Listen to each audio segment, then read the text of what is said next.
Mali Buda. Unutarnji mir. Duboki unutarnji mir. Zašto je zaista važno da nađemo put i održavamo svoj duboki unutarnji mir? Zato jer je to mirno mjesto u našem srcu, u našem umu, iz kojeg možemo doživjeti, prihvatiti i dotaknuti nemirno. Unutarnji mir u nama je naš kapacitet da se nosimo sa nemirnim i da mirnim očima gledamo nemirno.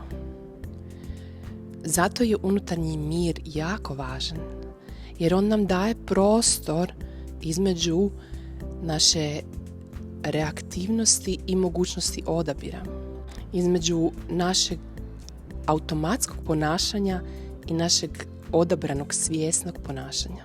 Zato njegujte svoj unutarnji mir. Pronađite svoj put do unutarnjeg mira.